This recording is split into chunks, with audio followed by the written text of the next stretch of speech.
Menikah kilat selama 3 bulan dengan istri yang sedingin es. Aku bahkan belum pernah menyentuh tangannya. Sampai pada suatu malam, aku bangun untuk ke toilet dan mendapatinya sedang menatapku dari atas. Matanya bersinar dengan cara yang menakutkan. Aku baru menyadarinya sekarang. Ini bukan sekadar dingin dan angkuh. Ini jelas-jelas seorang yandere yang menyembunyikan sifat aslinya dengan sangat dalam. Hari saat aku mengenal Bai Ningbing, aku baru saja minum 3 botol bir dengan teman-temanku di bar. Dengan kepala pening, aku berjalan menuju toilet. Cahaya lampu di koridor begitu silau hingga membuat mata sulit terbuka. Dia sedang bersandar di dinding sambil memainkan ponselnya. Gaun putihnya tertiup angin, memperlihatkan sebagian pergelangan kakinya. Kulit putih bersihnya terlihat sangat mencolok. Aku tidak memperhatikan jalan saat berjalan. Siku aku menabrak bahunya dengan keras. Ponsel di tangannya jatuh ke lantai dengan suara keras. Layarnya segera menghitam di sebagian besar area. Maaf. Aku buru-buru membungkuk untuk mengambil ponsel itu. Baru saja menyentuh casing ponselnya. Kakinya langsung menginjak tanganku. Tekanan kakinya tidak terlalu berat. Namun rasa dingin itu merambat dari ujung jari hingga ke lubuk hati. Aku mendongak menatapnya. Bulu matanya panjang dan lentik. Dia menundukkan pandangannya. Suaranya sedingin es. Apa kau tidak punya mata saat berjalan? Sungguh, aku tidak sengaja. Aku akan mengganti biaya perbaikannya. Aku mencoba menarik tanganku. Namun kakinya tidak bergeser sedikit pun. Orang-orang yang lewat di sekitar terus melihat ke arah kami. Wajahku terasa panas. Bagaimana kalau kau singkirkan dulu kakimu? Kita bisa membicarakannya baik-baik. Baru setelah itu dia perlahan menggeser kakinya, mengambil ponselnya dan mengelapnya. Setelah layar menyala, ada retakan yang cukup dalam di sudut kiri atas. Tidak perlu kau ganti. Setelah mengatakannya, dia berbalik dan pergi. Gaun putihnya melambai, seperti awan yang dingin dan sunyi. Berjalan lurus masuk ke dalam ruang privat paling ujung. Temanku kemudian mendekat, berbisik sambil bercanda denganku. Kau baru saja menabrak orang penting. Kawan, itu Bai Ningbing, putri tunggal dari pemilik firma hukum papan atas di kota kita. Terkenal sebagai si cantik gunung es. Dulu saat dia masih di luar negeri, para putra orang kaya yang mengejarnya, bisa mengantre dari ujung jalan hingga ujung lainnya. Semuanya ditolak olehnya. Aku terdiam sambil mengusap punggung tanganku yang masih terasa mati rasa. Hanya merasa bahwa ini hanyalah kecelakaan kecil. Dengan orang biasa sepertiku yang pergi bekerja naik kereta bawah tanah. Mungkin seumur hidup tidak akan ada pertemuan lagi. Tapi siapa sangka, seminggu kemudian, saat aku pergi mengantar dokumen untuk klien, aku bertemu dengannya lagi di kafe di bawah gedung perusahaan mereka. Dia duduk di posisi dekat jendela. Di depannya ada segelas kopi americano yang tidak disentuh. Mengernyitkan dahi sambil menatap layar komputer. Aku ragu-ragu cukup lama, namun akhirnya aku berjalan menghampirinya. Kita bertemu lagi. Soal ponselmu yang rusak waktu itu, aku tetap harus memberi ganti rugi. Dia mengangkat mata menatapku, seolah sedang menilai sesuatu. Setelah beberapa saat baru dia mengenaliku. Ada apa? Tidak ada maksud apa-apa. Hanya ingin bertanya apakah ponselmu sudah diperbaiki. Berapa biayanya? Akan aku transfer kepadamu. Dia mengeluarkan ponsel dari tasnya. Retakan di layar masih ada di sana, malas memperbaikinya. Berencana langsung ganti yang baru. Bagaimana bisa begitu? Lagi pula aku yang membuatnya jatuh. Aku mengeluarkan ponsel, boleh aku minta WeChat-mu? Kau beli ponsel baru. Beritahu aku tipenya. Aku akan transfer uangnya kepadamu. Dia menatapku selama setengah menit penuh. Begitu lama sampai aku hampir menyerah. Tiba-tiba dia mengangguk. Setelah menambahkan WeChat, setiap hari aku menunggu dia mengirimkan tipe ponselnya. Tapi dia seolah menghilang. Tidak ada konten apapun di momen WeChat-nya. Bahkan foto profil pun tidak dipasang. Sampai setengah bulan kemudian, ibuku tiba-tiba meneleponku. Nadanya terdengar sangat terburu-buru. Tante Liu memperkenalkanmu dengan seseorang untuk kencan buta. Akhir pekan ini kamu harus pergi bertemu. Kalau tidak, aku akan mendatangimu ke kantor. Aku tidak bisa membantah ibuku. Jadi aku terpaksa menyetujuinya. Tempat pertemuan ditetapkan di sebuah kedai teh yang bergaya klasik. Saat aku tiba, pihak wanita sudah duduk di sana, terhalang oleh penyekat ruangan. Sosok punggung putih yang familiar itu membuat jantungku berdegup kencang. Saat aku berjalan memutar untuk melihat, ternyata benar itu Bai Ningbing. Dia jelas juga merasa terkejut. Dia mengangkat alisnya. Kamu, kebetulan sekali. Aku duduk. Hanya merasa kejadian ini lebih aneh daripada memenangkan lotre. Apa kamu juga dipaksa keluarga untuk kencan buta? Dia mengangkat cangkir teh dan meminumnya sedikit. Nadanya tidak sedingin sebelumnya. Ibuku bilang jika aku tidak segera berpacaran, dia akan memaksaku bertunangan dengan putra Pak Jang. Aku tidak berani menyahut. Suasana begitu hening hingga suara benturan cangkir teh bisa terdengar. Keheningan berlangsung selama 10 menit penuh. Tiba-tiba dia mendongak menatapku. Tatapan matanya tidak lagi dingin seperti biasanya, namun justru terlihat sedikit lebih serius. Bagaimana kalau kita menikah saja? Aku hampir menyemburkan teh dari mulutku. Apa katamu? Dia sedikit membungkuk ke arahku dan mengulanginya sekali lagi. Aku bilang, mari kita menikah. Dia menatapku dengan tatapan yang sangat serius. Tidak ada tanda-tanda bahwa dia sedang bercanda. Aku butuh status menikah untuk menghadapi keluargaku. Dan kau seharusnya juga butuh seorang istri untuk menghadapi ibumu. Kita bisa saling memberi apa yang kita butuhkan. Bagaimana menurutmu? Pikiranku seketika menjadi kosong. Aku ragu apakah aku salah dengar. Apakah kau serius? Sudah berapa lama kita saling kenal? Lagi pula, apakah kau mengenalku? Tidak kenal, jawabnya. Dia sangat jujur. Tapi aku merasa kau cukup menyenangkan dipandang. Dan kau terlihat bukan tipe orang yang akan mengganggu orang lain. Setelah menikah, kita bisa tidur di kamar terpisah, tidak saling mengganggu. Setelah kedua belah pihak orang tua sudah teratasi, kita bisa bercerai kapan saja. Aku menatapnya cukup lama, mencoba mencari tanda-tanda candaan di wajahnya, tapi tidak ada. Ekspresinya serius, seperti sedang memaparkan kasus di pengadilan, tenang dan tegas. Mengapa memilihku? Aku tidak tahan untuk bertanya. Dia berpikir sejenak. Terakhir kali di kafe, kau tidak mencoba menyentuhku sembarangan, dan tidak mengatakan hal-hal yang tidak jelas. Kau sedikit lebih baik daripada pria-pria yang pernah kutemui. Alasan ini terlalu asal-asalan.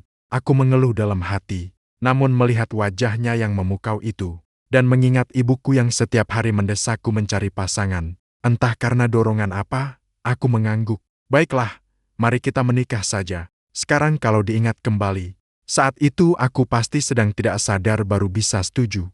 Cuaca sangat bagus pada hari pendaftaran pernikahan. Aku mengenakan kemeja termahal yang kupunya. Bai Ningbing masih mengenakan gaun putih, dengan tas kecil tersampir di tangannya. Tidak banyak orang di kantor catatan sipil. Saat kami mengisi formulir, tatapan staf di samping kami terlihat seperti sedang melihat orang asing.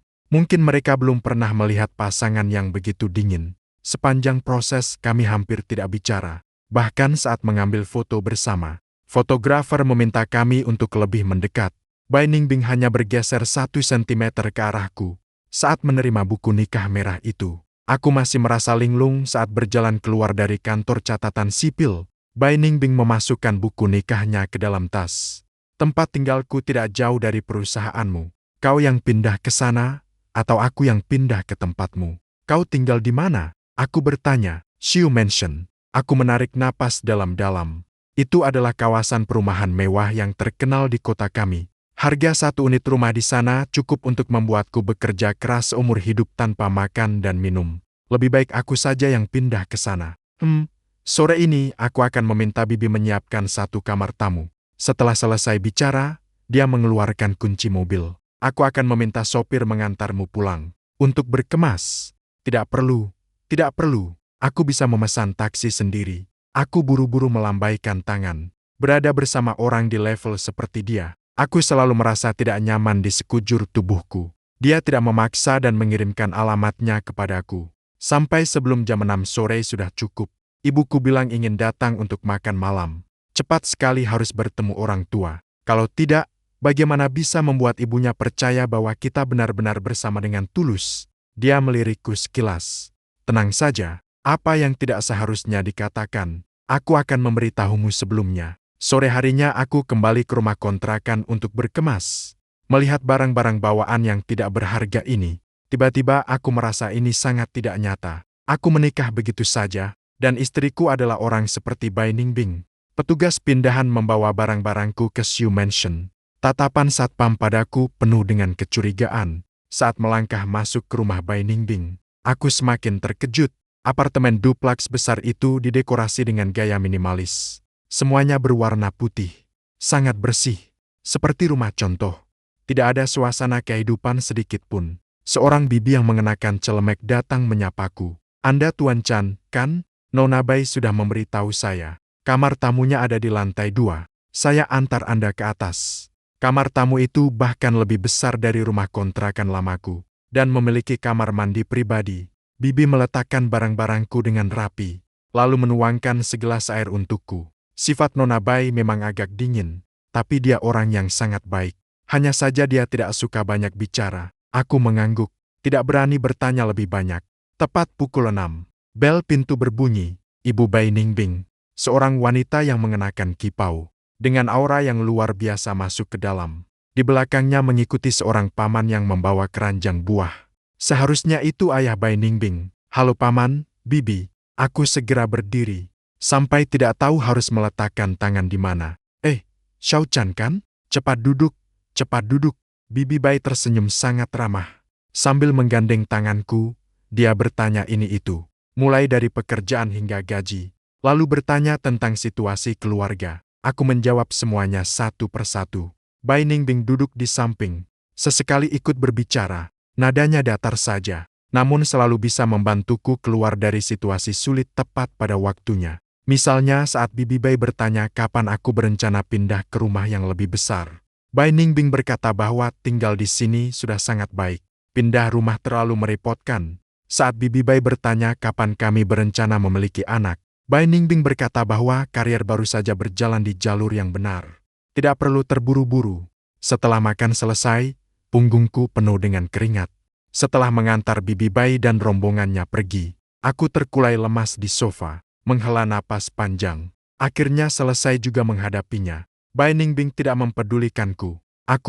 Dia langsung berjalan ke dapur, membuka kulkas, mengambil sebotol susu dan menuangkannya ke dalam gelas, memasukkannya ke dalam microwave untuk dipanaskan. "Kamu mau minum?" dia bertanya. "Terima kasih." Dia menuangkan segelas lagi, dan menyerahkannya ke tanganku. Susu hangat itu terasa di telapak tanganku. Aku menatap profil wajah sampingnya. Tiba-tiba aku merasa sedikit linglung. Wanita ini sekarang adalah istri sahku secara hukum. Aku ragu sejenak. Apakah kita akan terus berhubungan seperti ini ke depannya? Lalu mau bagaimana lagi? Dia meminum seteguk susu. "Aku sudah mengatakannya padamu sebelumnya. Tinggal di kamar terpisah dan tidak saling mengganggu. Kamu boleh membawa teman pulang ke rumah, tapi tidak boleh membiarkan mereka menginap. Tidak boleh masuk ke kamarku sembarangan, dan jangan sentuh barang-barangku." "Aku mengerti." Aku mengangguk. Aku hanya merasa ini lebih seperti perjanjian berbagi kontrakan. Lalu, dia menatapku dengan tatapan yang sangat serius. "Di luar, kita bisa berperan sebagai pasangan yang saling mencintai. Tapi secara pribadi, kita harus menjaga jarak. Mengerti?" Malam itu, aku berbaring di tempat tidur besar di kamar tamu. Bolak-balik mengubah posisi tidur. Sulit untuk terlelap. Tidak ada suara sedikit pun dari kamar sebelah. Aku bahkan ragu apakah Bai Ningbing benar-benar tidur di dalam. Hari-hari berikutnya berlalu dengan hambar dan membosankan. Kami hampir tidak pernah bertemu di pagi hari. Dia bangun lebih awal dariku. Saat aku bangun tidur, dia sudah berangkat ke firma hukum. Di malam hari, dia pulang sangat larut. Terkadang aku sudah tertidur lelap. Baru kemudian dia berjalan pelan kembali ke kamarnya. Sesekali kami kebetulan berada di rumah saat jam makan. Namun sebagian besar suasananya adalah keheningan. Kecepatan makannya sangat lambat. Mengunyah dalam suapan kecil. Tidak pernah mengeluarkan suara. Tidak seperti aku yang selalu makan dengan lahap. Pernah suatu kali ibuku melakukan panggilan ke-6 dan bersikeras ingin melihat kamar tidur kami. Aku menjadi panik dan mengarahkan kamera ke kamar tamu. Kebetulan Bai Ningbing baru saja masuk dari luar. Dia melirikku sekilas, lalu dengan alami berjalan ke sampingku dan duduk, bahkan mengulurkan tangan untuk merapikan rambutku. "Bu, kami sudah mau tidur. Besok masih harus bekerja." Setelah panggilan ke-6 berakhir, dia segera menarik kembali tangannya, seolah-olah tidak terjadi apa-apa. "Lain kali kalau mau begini, beritahu aku sebelumnya, oke?" Aku menyentuh bagian yang baru saja dia sentuh. Hatiku merasakan sesuatu yang aneh. Sejujurnya, selain kepribadiannya yang dingin dan angkuh, tidak ada kekurangan lain pada Bai Ningbing. Aku tidak perlu mengkhawatirkan pengeluaran rumah tangga. Bibi mengurus semuanya dengan sangat rapi. Dia bahkan meminta Bibi membuatkan semangkuk mie panjang umur di hari ulang tahunku. Namun rasa keterasingan yang menjauhkan orang lain dari dirinya benar-benar membuat orang sulit untuk mendekat. Terkadang aku ingin mengobrol lebih banyak dengannya. Dia hanya akan menanggapinya dengan singkat, atau langsung mengatakan bahwa dia lelah. Apalagi kontak fisik. Saat mengambil dokumen, aku tidak sengaja menyentuh lengannya. Dia bereaksi seolah tersengat panas. Segera menghindar, dan melirikku.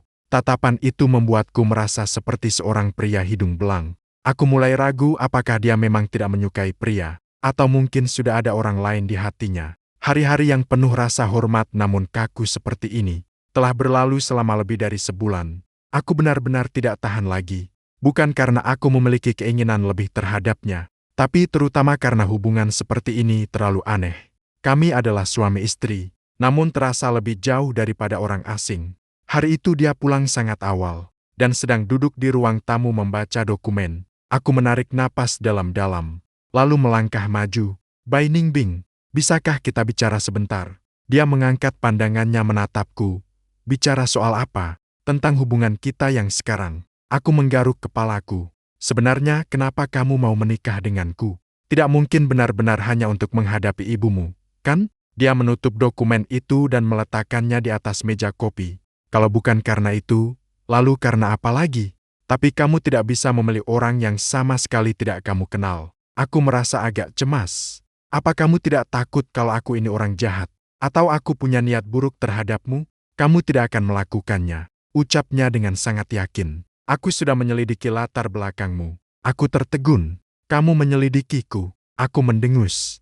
Dia mengangguk, dengan ekspresi seolah itu adalah hal yang wajar. "Sebelum aku mengusulkan pernikahan denganmu di kedai teh, aku sudah meminta asistenku untuk memeriksa datamu. Chan Chien, 28 tahun, lulusan sarjana biasa, bekerja sebagai perencana di perusahaan periklanan. Gaji bulanan 8 tidak punya rumah maupun mobil. Orang tua adalah pegawai biasa, tidak memiliki catatan kriminal, riwayat asmara yang sederhana, hanya pernah pacaran sekali saat kuliah, dan sudah putus selama 3 tahun. Aku mendengarnya dengan mulut ternganga. Ini benar-benar terlalu mengejutkan. Ini namanya melanggar privasi. "Kamu tahu itu, aku hanya ingin menjamin keamananku sendiri." Dia menatapku. Kenyataannya membuktikan bahwa pilihanku tidak salah. "Kamu sangat patuh dan tahu diri." "Aku patuh." Aku tertawa saking kesalnya. "Jadi di matamu, aku hanyalah seorang alat. Bisa dikatakan begitu." Dia tidak membantahnya. "Jika kamu merasa tidak nyaman di dalam hati, kamu boleh mengajukan perceraian. Aku akan memberimu sejumlah uang kompensasi." Aku bukan menginginkan kompensasi. Aku meninggikan suaraku. "Aku hanya tidak mengerti apa sebenarnya yang kamu cari. Apa untungnya menikah dengan orang sepertiku bagimu? Tidakkah orang tuamu akan merasa aneh? Mereka hanya perlu tahu bahwa aku sudah menikah. Mengenai siapa yang kunikahi, mereka sama sekali tidak peduli." Nada bicaranya datar. Dulu mereka menekanku terlalu keras. Aku butuh seseorang untuk menjadi penyangga. Aku menatap wajahnya yang tanpa ekspresi itu. Tiba-tiba muncul rasa iba di hatiku. Menjadi putri keluarga kaya ternyata tidak semudah itu. Ya sudah, aku mengerti. Aku menghela napas. Jadi alat ya, jadi alat saja. Tapi bisakah kamu sedikit lebih normal? Misalnya, sesekali berbicara denganku. Tidak perlu selalu sedingin ini. Dia terdiam selama beberapa detik, lalu mengangguk. Aku akan mencoba mengubahnya. Sejak saat itu, dia memang mengalami beberapa perubahan. Meskipun bicaranya masih sedikit, tapi saat aku berbicara dengannya, dia akan mendengarkan dengan saksama. Terkadang aku pulang larut malam karena lembur. Dia akan meminta Bibi untuk menyalakan lampu untukku. Bahkan dia akan duduk di ruang tamu menungguku sambil menyodorkan segelas air hangat. Pernah suatu kali saat makan malam perusahaan, aku minum sampai mabuk berat. Rekan kerja mengantarku pulang ke rumah. Dalam keadaan setengah sadar, aku merasa ada seseorang yang mengusap wajahku dan menyelimutiku dengan kain hangat. Saat terbangun keesokan harinya, Bibi memberitahuku bahwa Bai Ningbing yang merawatku sendiri. Hatiku merasa hangat. Aku merasa hari-hari seperti ini mulai memberikan sedikit harapan. Sampai suatu kali aku membawa seorang rekan kerja wanita pulang untuk mengambil dokumen. Rekan kerja itu bernama Shaolu. Dia berada di tim yang sama denganku. Biasanya kami berhubungan dengan sangat akrab. Hari itu kami lembur sampai larut malam. Dia mengantarku pulang karena searah. Aku teringat ada dokumen yang tertinggal di rumah. Jadi aku memintanya menunggu sebentar di bawah. Aku naik untuk mengambilnya. Namun begitu aku membuka pintu, Bai Ningbing sudah berdiri di pintu masuk, membuatku terkejut. Kenapa kau belum tidur? Menunggumu. Setelah mengatakannya, tatapannya melewati aku, melihat ke arah Shaoru di luar pintu. Shaoru mungkin mendengar suara, lalu menjulurkan kepalanya dan berjalan masuk. Chan Qian, apakah dokumennya sudah ketemu? Tatapan Bai Ningbing seketika menjadi dingin, menatap Shaoru seolah sedang mengincar mangsa. Siapa ini? Ini rekan kerjaku. Shaolu mengantarku pulang karena searah. Aku bergegas memperkenalkan Shaolu. Ini istriku, Bai Ningbing. Shaolu tertegun sejenak. Mungkin dia tidak menyangka kalau aku sudah menikah. Dia segera menyapa. Halo, kakak ipar.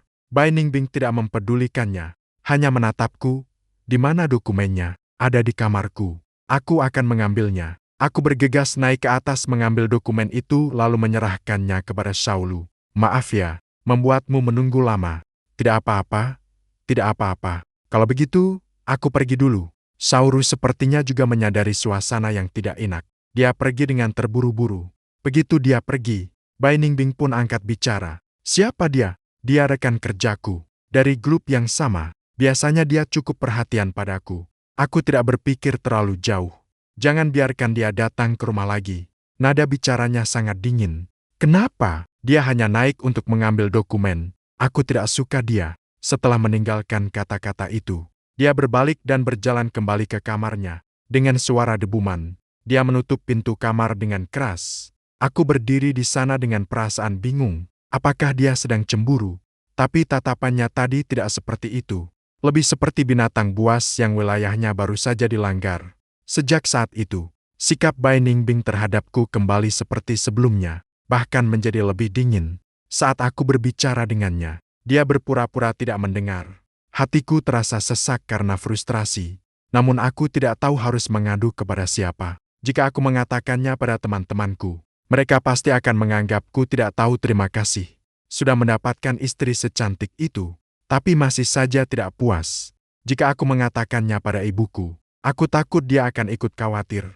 Sampai suatu hari, aku berdiri di depan pintu ruang kerja Bai Ningbing dan mendengar dia sedang menelpon di dalam. Suaranya sangat rendah, tapi aku masih bisa mendengar beberapa kalimat dengan jelas. Aku sudah memperingatkanmu, jangan menggangguku lagi. Aku sudah menikah. Jika kau terus begini, aku tidak akan segan-segan padamu. Setelah telepon ditutup, terdengar suara barang pecah dari dalam ruangan. Aku terkejut dan ingin mendorong pintu untuk melihat ke dalam. Tanganku baru saja menyentuh gagang pintu, namun aku menariknya kembali dalam diam. Sepertinya di hatinya memang ada orang lain, dan orang itu terus mengganggunya. Tiba-tiba hatiku terasa perih. Meskipun aku tahu ini hanyalah pernikahan berdasarkan kebutuhan masing-masing, tapi mendengar kata-kata itu, perasaanku tetap tidak enak. Malam itu aku benar-benar tidak bisa tidur. Jam 3 pagi, aku benar-benar tidak bisa terlelap. Jadi aku bangun untuk mengambil segelas air di ruang tamu. Baru saja sampai di tangga, aku melihat pintu kamar Bai Ningbing sedikit terbuka. Di dalam tidak ada lampu yang menyala. Aku ragu sejenak, lalu berjalan mendekat untuk melihat apakah dia belum tidur. Namun, tepat saat aku mendekat, pintu tiba-tiba terbuka. Bai Ningbing berdiri di ambang pintu, mengenakan gaun tidur berwarna putih. Rambut panjangnya terurai di bahu. Di dalam kegelapan, matanya bersinar dengan cara yang sangat menakutkan. Apa yang sedang kau lakukan? Suaranya terdengar sedikit serak. Aku haus. Ingin minum segelas air. Dia tidak menjawab. Hanya menatapku tajam seperti itu. Tatapannya membuat hatiku merasa gelisah. Cahaya lampu malam di tangga berwarna kuning redup menyinari wajahnya, setengah terang dan setengah gelap. Tatapan itu bukan lagi kedinginan seperti biasanya. Sebaliknya, tampak seperti ada emosi yang bergejolak di dalamnya. Biar aku ambilkan. Dia tiba-tiba berbalik dan masuk ke dapur. Tak lama kemudian, dia keluar membawa segelas air hangat dan menyerahkannya ke tanganku. Gelasnya agak panas. Aku tidak memegangnya dengan stabil. Sedikit air tumpah ke tanganku, membuatku tanpa sadar menarik napas pendek. Dia mengulurkan tangan dan langsung mencengkeram pergelangan tanganku. Ujung jarinya yang dingin menyentuh kulitku yang terasa panas. Apa terasa panas? Dia menunduk melihat tanganku. Rambut panjangnya terurai, menyapu punggung tanganku. Terasa sedikit gatal. Tidak apa-apa, tidak apa-apa. Aku ingin menarik tanganku kembali, tapi dia malah menggenggamnya lebih erat. Ini adalah pertama kalinya dia berinisiatif menyentuhku. Kekuatannya cukup besar. Tidak terlihat seperti sekadar perhatian. Justru seperti takut aku akan melarikan diri. Jangan terlalu dekat dengan Xiaoru itu. Dia mengangkat kepalanya. Matanya bersinar sangat terang di kegelapan. Tatapan pria itu padamu tidak benar. Aku tertegun sejenak. Kamu terlalu banyak berpikir, kan? Kami hanya rekan kerja biasa. Aku tidak berpikir yang macam-macam. Dia melepaskan tanganku, berbalik dan berjalan kembali ke kamar. Pokoknya, menjauhlah darinya. Pintu kamar tertutup rapat dengan bunyi klik.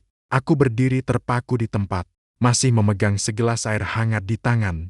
Jantungku berdegup kencang tak henti-henti. Tatapannya tadi benar-benar menakutkan. Beberapa hari setelah kejadian itu, Xiaoru tiba-tiba mengajakku keluar makan. Katanya ingin berterima kasih karena aku membantunya merevisi proposal waktu itu. Awalnya aku ingin menolak, tapi aku tidak tahan dengan bujukannya yang berulang kali.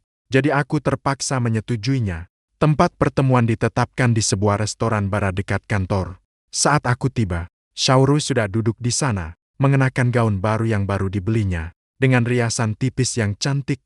Terlihat sangat berbeda dari penampilannya sehari-hari di kantor yang hanya memakai kaos dan celana jeans. Chan Qian, di sini, dia melambaikan tangan padaku, tersenyum dengan sangat manis. Saat aku duduk, hatiku merasa sedikit tidak tenang. Kata-kata Bai Ningbing masih terngiang di telingaku. Aku merasa suasananya agak aneh. Ada apa? Apa kamu merasa tidak enak badan? Xiaoru bertanya kepadaku. Hanya sedikit lelah. Aku mengambil menu. Hanya ingin segera memesan makanan dan pergi. Ada sesuatu yang ingin kukatakan padamu. Xiaoru tiba-tiba meletakkan garpu di tangannya dan menatapku. Chan Qian, aku menyukaimu. Bisakah kamu bercerai dengan istrimu? Menu di tanganku jatuh terhempas ke atas meja. Mataku terbelalak lebar. Apa katamu? Aku bilang aku menyukaimu. Ekspresinya terlihat sangat serius. Aku tahu kamu sudah menikah. Tapi menurutku kalian sama sekali tidak terlihat seperti suami istri. Dia begitu dingin padamu. Dia pasti tidak mencintaimu. Mari kita bersama saja. Aku akan memperlakukanmu dengan baik. Aku baru tersadar sekarang. Apa yang dikatakan Bai Ningbing benar. Gadis ini memang memiliki perasaan padaku. Tapi dia terlalu belak-belakan. Aku segera melambaikan tangan. Xiaoru, jangan bercanda. Aku sudah menikah. Dan aku tidak sedang bercanda. Dia memotong perkataanku. Aku sudah mengamatimu sejak lama. Kamu adalah orang yang sangat baik. Kamu tidak seharusnya menghabiskan seumur hidup dengan wanita sedingin itu. Ini adalah urusanku sendiri. Tidak ada hubungannya denganmu. Aku merasa agak marah. Aku tidak jadi makan. Makanlah pelan-pelan sendiri. Aku berdiri dan pergi, tanpa mempedulikan teriakan Xiaoru di belakangku. Sesampainya di rumah, Bai Ningbing ternyata sedang duduk di ruang tamu. Tidak menonton televisi, juga tidak membaca dokumen, hanya duduk diam seperti itu, seolah-olah dia memang sengaja menungguku pulang. Dia mendongak menatapku dengan nada bicara, yang tidak menunjukkan emosi apapun. Aku mengganti sepatuku, tidak berani menatap matanya. Sudah agak malam, aku naik ke atas dulu untuk istirahat.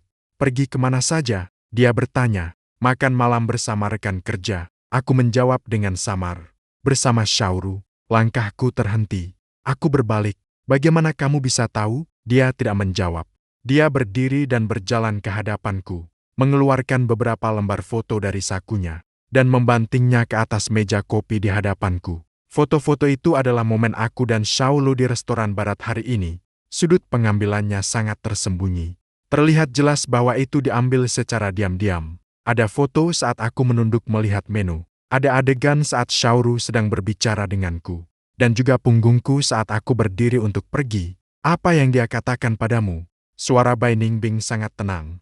Begitu tenang hingga membuat orang merasa takut. Tidak mengatakan apa-apa. Hatiku merasa sedikit panik. Aku tidak tahu apa sebenarnya yang ingin dia lakukan. Apakah dia memintamu bercerai denganku? Dia tiba-tiba meninggikan suaranya. Kedinginan di matanya seketika pecah, menunjukkan obsesi yang bergejolak di bawahnya. Sudah kuduga, tatapan matanya padamu memang tidak benar sejak awal. Kamu ternyata menguntitku. Aku pun tidak tahan untuk marah. Bai Ningbing, kamu sudah keterlaluan. Aku tidak keterlaluan. Apa aku harus diam saja melihat dia merebutmu dariku? Dia tiba-tiba mencengkeram lenganku. Tenaganya sangat mengejutkan. Kuku-kukunya hampir tertanam di dalam dagingku. Kamu adalah milikku. Jangan harap ada yang bisa merebutmu. Aku terkejut oleh reaksinya. Di mana Bai Ningbing yang biasanya dingin dan angkuh itu? Dia benar-benar seperti orang yang berbeda. Kamu sudah gila apa-apaan ini? Milikmu, milikku. Kita hanyalah pasangan suami istri yang sah. Dia memotong perkataanku. Matanya memerah. Tertulis dengan jelas di sertifikat pernikahan. Kamu adalah suami dari Bai Ningbing. Penampilannya ini justru membuatku merasa bingung. Lepaskan tanganmu dulu. Mari bicara baik-baik. Dia perlahan melepaskan tangannya. Berbalik dan berjalan ke meja bar. Menuangkan 2 gelas anggur merah. Memberikan 1 gelas kepadaku.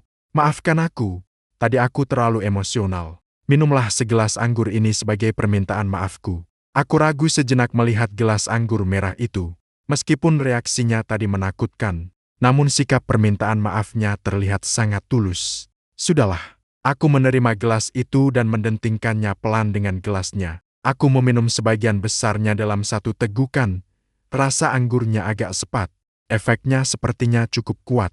Tak lama kemudian, aku merasa pusing 7 keliling. Kelopak mataku juga mulai terasa berat. Apa yang terjadi? Aku bertumpu pada meja dan mencoba berdiri. Kedua kakiku terasa lemas. Aku hampir terjatuh. Namun Bai Ningbing menopangku dengan stabil. Kamu mabuk. Aku akan membantumu naik ke atas. Suaranya terdengar di telingaku. Terasa lembut. Benar-benar berbeda dari biasanya. Seluruh tubuhku tidak memiliki tenaga sedikit pun. Aku hanya bisa membiarkannya merangkul lenganku dan membawaku ke lantai atas. Saat sampai di depan pintu kamarnya, kesadaranku tiba-tiba sedikit pulih. Aku kembali ke kamarku saja. Spray di kamarmu sudah harus diganti. Malam ini tidurlah bersamaku. Dia mendorong pintu kamar dan membantuku berbaring di tempat tidur. Lampu di dalam kamar tidak dinyalakan. Hanya ada cahaya bulan yang masuk melalui jendela. Aku berbaring di tempat tidur. Hanya merasa dunia sedang berputar. Ingin mendorongnya menjauh. Tapi aku tidak bisa mengeluarkan tenaga sedikit pun. Bai Ningbing, apa yang kamu beri aku minum? Dia membungkukkan badannya. Rambut panjangnya jatuh mengenai wajahku. Terasa menggelitik. Bukan apa-apa. Hanya agar kamu bisa tidur dengan nyenyak. Tangannya mengelus pipiku dengan lembut. Gerakannya sangat lembut. Benar-benar seperti orang yang berbeda dari biasanya. Chan Qian, jangan tinggalkan aku. Ya, aku ingin mengatakan sesuatu. Tapi aku tidak bisa membuka mulutku sama sekali. Kesadaranku semakin kabur. Dan akhirnya aku pingsan sepenuhnya. Saat terbangun keesokan harinya, kepalaku terasa sakit sekali seperti mau pecah. Aku tertegun saat membuka mata. Ini bukan kamarku. Ini adalah kamar tidur Bai Ningbing. Dan aku tidak mengenakan sehelai benang pun. Di sampingku, ada seseorang yang sedang berbaring. Sama-sama dalam keadaan telanjang. Bai Ningbing membelakangiku. Rambut panjangnya terurai di atas bantal. Garis bahunya terlihat sangat indah. Kepalaku terasa berdengung. Potongan kejadian semalam muncul kembali terputus-putus. Anggur merah, pusing. Dia membantuku naik ke atas. Dia berbisik lembut di telingaku. Sial, aku dan Bai Ningbing akhirnya benar-benar berhubungan. Aku tiba-tiba duduk tegak. Selimut pun ikut merosot. Tanda-tanda di tubuhku terlihat jelas. Bai Ningbing terkejut oleh gerakanku. Dia perlahan berbalik. Tatapan dingin yang biasanya ada di matanya telah hilang. Malah terpancar sebuah perasaan yang tidak bisa kupahami. Kamu sudah bangun. Dia, suaranya sedikit serak. Apa kepalamu masih sakit? Aku menatapnya. Perasaanku campur aduk. Jika dikatakan marah, memang ada sedikit rasa marah. Tapi lebih banyak lagi emosi yang tidak bisa dijelaskan. Lagi pula, secara nominal dia memang istriku. Dan wajahnya pun begitu cantik. Tapi caranya yang menggunakan obat benar-benar keterlaluan. Kamu semalam, aku membuka mulutku. Untuk sesaat aku tidak tahu harus bicara apa. Dia juga ikut duduk, selimut merosot hingga ke pinggang. Memperlihatkan bekas kemerahan di bahunya. Maafkan aku. Dia menundukkan kepalanya. Aku benar-benar terlalu takut. Takut kamu akan direbut oleh wanita lain. Hanya karena takut, kamu bisa memberiku obat. Aku tertawa karena saking marahnya. Bai Ningbing, caramu ini sudah terlalu keterlaluan. Aku tidak punya pilihan lain. Dia mengangkat pandangannya menatapku. Matanya tampak memerah. Aku sudah mencoba bersikap dingin padamu, mencoba menjaga jarak darimu, tapi aku sama sekali tidak bisa melakukannya. Melihatmu berbicara dengan wanita lain, aku ingin sekali mencabik-cabik orang itu. Melihat sikapmu yang begitu sopan padaku, aku ingin menguncimu erat-erat di sisiku. Kata-katanya ini justru membuatku tidak tahu harus merespons apa. Apakah ini masih si cantik gunung es yang dingin dan menjauh itu? Mengapa dia terlihat seperti gadis kecil yang kurang rasa aman? Kita sejak awal memang menikah karena perjanjian. Aku menghela napas pelan. Kau tidak perlu melakukan sampai sejauh ini. Aku menyesal. Dia tiba-tiba mengulurkan tangan dan memelukku, membenamkan wajahnya di dadaku. Chan Chien, aku benar-benar menyesal. Aku tidak ingin lagi mempertahankan pernikahan perjanjian ini. Aku ingin menjalani hidup bersamamu dengan sungguh-sungguh. Tubuhnya terasa lembut dan hangat, sangat berbeda dengan sosoknya yang dingin biasanya. Aku bisa merasakan dia sedikit gemetar, seolah hatinya dipenuhi ketakutan. Angkat selimutnya dan pakailah pakaianmu. Baru kita bicara lagi.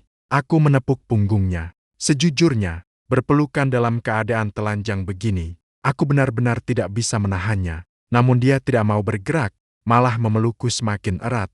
Jangan, aku takut jika aku melepaskannya, kau akan pergi. Aku tidak akan lari. Aku berkata dengan pasrah. Aku ada di sini, tidak akan pergi kemanapun. Dia baru perlahan melepaskan pelukannya, namun tetap mencengkram lenganku dengan erat. Seperti seekor koala yang tidak mau lepas. Aku benar-benar menyerah. Aku hanya duduk seperti itu, mendengarkannya perlahan menceritakan masa lalunya. Ternyata dia bukan tidak menyukai lawan jenis. Hanya saja dulu dia terus-menerus diganggu oleh seorang anak orang kaya yang mengejarnya. Meskipun dia jelas tidak memiliki perasaan apapun, pihak lawan tetap tidak mau menyerah. Sejak saat itu, dia menjadi waspada terhadap pria di segala hal. Sengaja berpura-pura bersikap dingin. Menikah denganku, awalnya memang hanya untuk menghadapi keluarganya. Namun setelah menghabiskan waktu bersama setiap hari, dia menyadari bahwa aku berbeda dari orang lain. Aku tidak akan menyentuhnya sembarangan, dan tidak akan memaksanya melakukan hal yang tidak dia inginkan. Perlahan-lahan dia mulai jatuh cinta. Hanya saja dia terlalu gengsi, sehingga hanya bisa terus berpura-pura dingin. Sampai dia melihat Xiaoru menyatakan cinta padaku. Dia benar-benar menjadi panik. Karena takut aku direbut orang lain, dia akhirnya mengambil langkah ekstrem ini. Jadi, saat kamu menelpon sebelumnya dan bilang ada yang mengganggumu, bukan karena ada orang lain di hatimu, tapi karena anak orang kaya itu, aku bertanya kepadanya, dia mengangguk. Dia datang menggangguku lagi baru-baru ini. Aku terus mengabaikannya. Aku menatapnya. Untuk sesaat aku merasa antara ingin tertawa atau menangis. Ada-ada saja. Malam sebelumnya dia masih sangat waspada terhadapku. Besoknya dia malah berusaha keras menahanku. Dan sekarang dia menempel padaku seperti orang yang sangat manja. Sudah cukup. Aku mengerti. Aku menghela napas. Aku akan memperjelas batasanku dengan Xiaoru. Jangan lakukan hal bodoh seperti ini lagi di masa depan. Benarkah? Matanya berbinar. Genggaman tangannya di lenganku semakin erat. Kamu tidak menyalahkanku. Memangnya apa gunanya menyalahkanmu? Aku meliriknya dengan tajam. Semuanya sudah terjadi. Dia tiba-tiba tertawa. Senyumannya terasa manis dan cerah. Sangat berbeda dengan sosok gunung es yang biasanya. Melihatnya membuatku sedikit terpana. Chan Chien, kamu baik sekali. Sejak hari itu, Bai Ningbing benar-benar berubah. Dulu kami tidur di kamar terpisah. Sekarang setiap malam dia bersikeras tinggal di kamarku dan tidak mau pergi. Dia selalu bilang bahwa tidur di tempat tidurnya sendiri tidak nyaman. Dulu dia akan menghindar meski hanya tersentuh sedikit. Sekarang dia seolah ingin menempel di tubuhku setiap saat. Saat berangkat kerja dia ingin pelukan. Saat pulang kerja dia ingin ciuman. Bahkan saat tidur pun dia harus memeluk lenganku. Pernah suatu kali aku bermain game online bersama teman-temanku. Aku bermain sampai agak larut. Dia duduk di sampingku dan memperhatikanku dengan tenang. Tatapannya menjadi semakin tajam. Akhirnya, dia langsung mencabut kabel powernya. Lalu dia bertanya, game itu lebih penting atau aku yang lebih penting? Temanku di ujung telepon mendengar semuanya dengan sangat jelas. Dia tertawa sampai hampir kehabisan napas. Hebat juga, Chan Chien. Gunung es di rumahmu sudah benar-benar mencair. Bahkan jadi semanja itu, aku hanya bisa tersenyum canggung. Aku menutup telepon untuk membujuknya. Dia juga sangat mudah cemburu. Jika aku berbicara terlalu banyak dengan rekan kerja wanita, aku harus memberinya penjelasan panjang lebar saat pulang ke rumah. Bahkan harus bersumpah bahwa aku sama sekali tidak punya niat lain. Dia bahkan diam-diam pergi ke kantorku dan berbicara serius dengan Xiaoru. Aku tidak tahu persis apa yang mereka bicarakan. Hanya saja sejak saat itu, Xiaoru melihatku seolah-olah melihat hantu dan tidak pernah berbicara satu kata pun lagi denganku. Pernah suatu kali aku tidak sengaja menyebutkan tentang daging babi merah yang dibuat mantan pacarku saat kuliah. Rasanya sangat enak. Hasilnya, saat aku pulang ke rumah malam itu, di atas meja makan sudah tersedia sepiring daging babi merah dengan tampilan yang buruk. Bai Ningbing menatapku dengan mata penuh harap. Aku mencoba membuat daging babi merah. Cobalah rasakan. Lihat, aku mencicipi satu suap. Hampir saja aku memuntahkannya. Rasanya asin dan pahit. Rasanya benar-benar aneh. Bagaimana? Dia bertanya. Masih ada ruang untuk berkembang. Aku menelannya dengan susah payah. Tiba-tiba matanya memerah. Apakah rasanya tidak sebanding dengan buatan mantan pacarmu? Bukan begitu. Aku bergegas menjelaskan. Bisa jadi seperti ini untuk pertama kalinya sudah sangat hebat. Benarkah? Dia baru kemudian menunjukkan senyuman. Duduk di sampingku. Memperhatikanku menghabiskan sepiring daging babi merah yang tampilannya buruk itu. Dia juga terus mengambilkan makanan untukku. Makanlah lebih banyak. Kalau kurang, aku akan buatkan lagi untukmu. Aku melihat sosoknya. Meski dalam hati merasa sedikit tidak berdaya, namun ada rasa hangat yang asing yang lebih terasa. Di mana letak sosok istri, yang dingin dan tak tersentuh? Dia jelas adalah seorang yandere yang tersembunyi sangat dalam. Tapi sepertinya dia juga sangat manis. Setidaknya dia tidak akan menjaga jarak denganku lagi. Suatu malam, aku memeluknya sambil menonton televisi. Tiba-tiba aku teringat saat baru menikah. Sosoknya yang berwajah dingin saat membuat perjanjian denganku untuk menjaga jarak. Aku tidak bisa menahan tawa. Apa yang kamu tertawakan? Dia mendongak menatapku. Tidak ada apa-apa. Aku mencubit pipinya. Hanya merasa semua ini terlalu luar biasa. Luar biasa apa yang luar biasa? Aku benar-benar menikah dengan yandere sepertimu. Dia mengulurkan tangan dan mencubitku.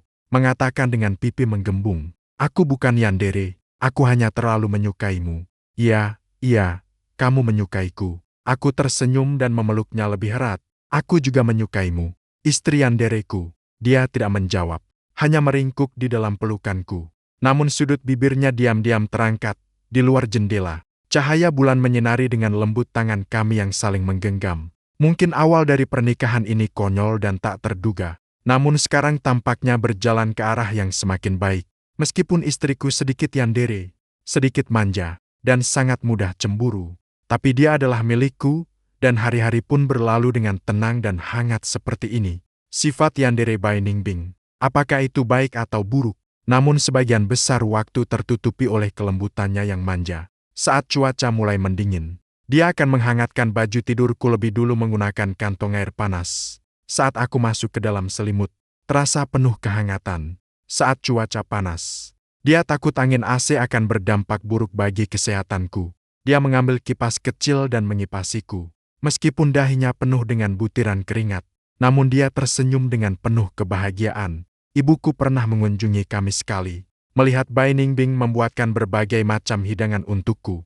Tatapannya penuh dengan keterkejutan. Dia menarikku diam-diam dan berkata, "Gadis ini terlihat dingin, tapi dia benar-benar tulus baik padamu. Kamu harus memperlakukannya dengan baik." Aku mengangguk sambil tersenyum. Hatiku terasa manis. Pernah suatu kali perusahaan mengadakan kegiatan team building.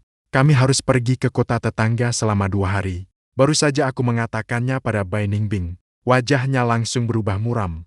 "Tidak bisakah kamu tidak pergi?" Dia memeluk lenganku dan menggoyang-goyangkannya dengan lembut. Seperti anak kecil yang sedang merajuk.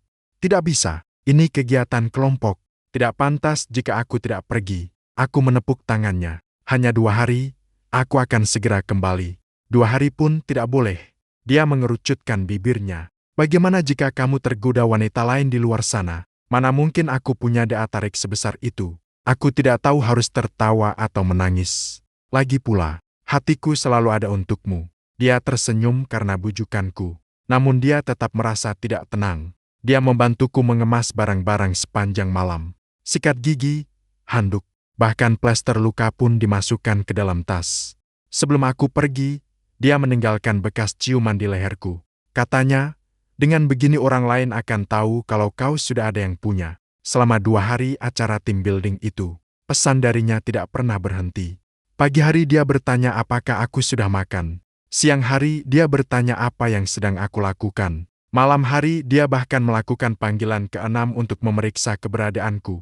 Memastikan aku tidak berduaan dengan rekan kerja wanita. Rekan kerja yang pergi bersama menggodaku, Chan Chien. Ini bukan team building, tapi jelas-jelas kau sedang diawasi dari jarak jauh.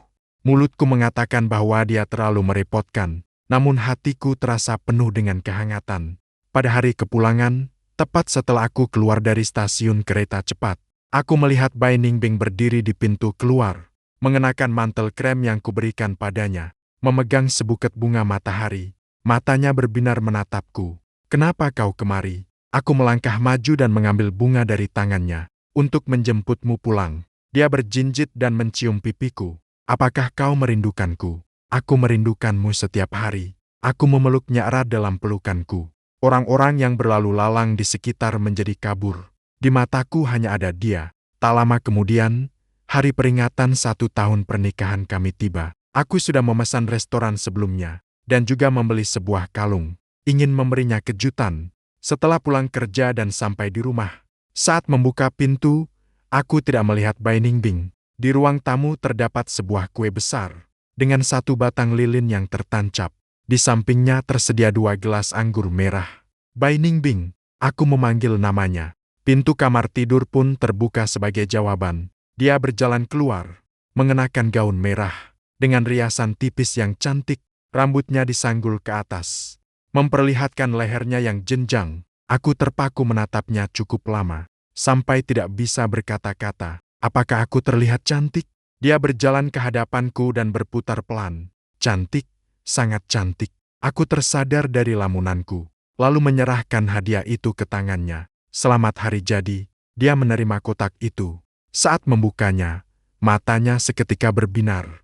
Model kalungnya sangat simpel. Liontinnya adalah huruf B kecil, tepat seperti huruf pertama namanya. Aku sangat menyukainya. Dia mendongakkan kepalanya. Bantu aku memakaikannya. Aku berjalan ke belakangnya. Jemariku menyelinap di antara helai rambutnya, mengaitkan kalung itu.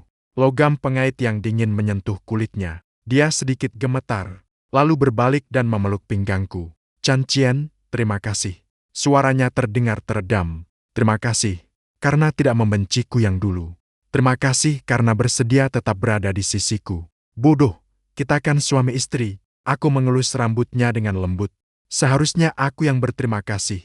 Terima kasih karena kau bersedia menurunkan pertahananmu, dan membiarkanku melihat dirimu yang sebenarnya. Malam itu kami tidak pergi ke restoran yang sudah dipesan, melainkan makan masakan yang dia buat sendiri di rumah. Rasanya masih belum terlalu enak, namun aku menikmatinya dengan sangat lahap. Saat meniup lilin, dia memejamkan mata dan berdoa dalam hati. Bulu matanya membentuk bayangan tipis di bawah cahaya lampu. Apa keinginanmu? Aku bertanya, tapi dia menjawab, tidak mau memberitahumu. Kalau dikatakan, nanti tidak akan terkabul. Dia mengedipkan mata dengan nakal lalu mendekat, dan menciumku. Kue itu dia buat sendiri. Olesan krimnya terlihat berantakan. Di atasnya tertulis dengan coklat, Chan Chien dan Bai Ningbing selamanya bersama. Tulisannya terlihat kaku namun manis. Saat sedang makan di tengah jalan, tiba-tiba dia mengeluarkan surat perjanjian perceraian dan meletakkannya di hadapanku. Aku tertegun seketika. Itu adalah perjanjian awal kami yang belum ditandatangani. Aku sudah memikirkan hal ini. Dia menatapku dengan tatapan yang sangat serius. Perjanjian yang dulu sudah tidak berlaku lagi. Benda ini tidak ada gunanya jika disimpan. Dia mengambil pena dan menuliskan nama Bai Ningbing di kolom tanda tangan. Kemudian dia menyerahkan pena itu kepadaku. Jika kau ingin pergi, kau masih bisa pergi sekarang. Aku melihat kegugupan dan harapan di matanya. Hatiku terasa penuh dengan kehangatan. Aku tidak mengambil pena itu. Sebaliknya, aku mengambil surat perjanjian tersebut. berjalan ke arah jendela, membuka jendela, merobeknya menjadi serpihan, dan membuangnya keluar. Apa yang kau lakukan? Dia terkejut. Aku membuangnya, supaya tidak memenuhi tempat. Aku berjalan kembali, duduk di hadapannya, dan menggenggam tangannya. Bai Ningbing, aku tidak akan pergi. Dulu tidak, sekarang tidak, dan selamanya tidak akan. Air matanya seketika jatuh. Bukan karena merasa terzalimi, melainkan karena bahagia. Dia menghambur ke pelukanku, menangis terseduh-seduh. Kenapa kamu begitu baik? Tentu saja. Coba lihat siapa suamimu ini. Aku tersenyum sambil menghapus riasan air matanya. Kalau sampai luntur, nanti tidak cantik lagi. Dia memukulku pelan, namun senyumnya menjadi semakin manis. 2 tahun kemudian, kami memiliki seorang putri. Nama panggilannya Nian Nian. Nama lengkapnya Chan Nianbing. Mengambil huruf dari namaku dan nama Bai Ningbing. Nian Nian mirip dengan Bai Ningbing. Matanya besar, bulu matanya panjang. Namun sifatnya mengikutiku, sangat cuek dan santai, sama sekali tidak pemalu. Bai Ningbing menjadi ibu rumah tangga penuh waktu, merawat Nian Nian dengan sangat baik. Tapi rasa posesifnya terhadapku tidak berkurang sedikit pun. Jika aku memeluk Nian Nian terlalu lama, dia akan cemburu. Apa kamu sudah tidak mencintaiku lagi? Hanya sayang pada putri kita saja. Saat aku pulang terlambat karena lembur, dia akan duduk di sofa sambil memeluk Nian Nian menungguku. Matanya memerah. Apa kamu punya wanita lain di luar sana? Aku harus berusaha keras menenangkannya. Memberinya ciuman dan pelukan barulah dia mau reda. Aku mendekap dia dan Nian Nian bersamaan dalam pelukanku. Hatiku terasa sangat hangat. Nian Nian tertawa cekikikan di pelukanku. Sementara Bai Ningbing bersandar di bahuku. Dengan senyum puas terukir di sudut bibirnya. Aku teringat saat pertama kali bertemu Bai Ningbing. Dia begitu dingin layaknya gunung es. Tidak ada seorang pun yang bisa mendekatinya. Saat itu, aku tidak pernah menyangka bahwa suatu hari dia akan menjadi seperti ini, manja dan mudah cemburu, bisa menangis dan tertawa, mau memasak untukku, serta menjaga aku dan putri kami. Mungkin cinta memang seperti ini, mampu mencairkan gunung es, mampu membuat landak menyembunyikan durinya, mampu membuat dua orang yang tidak memiliki kaitan apapun menjadi sosok terpenting dalam hidup satu sama lain. Istriku yang dingin sebenarnya adalah seorang yandere yang tersembunyi sangat dalam. Tapi apa peduliku? Dia adalah yandereku. Dia adalah istriku, ibu dari anakku. Orang yang akan kucintai sepanjang hidupku. Sungguh luar biasa bisa bertemu dengannya dalam hidup ini.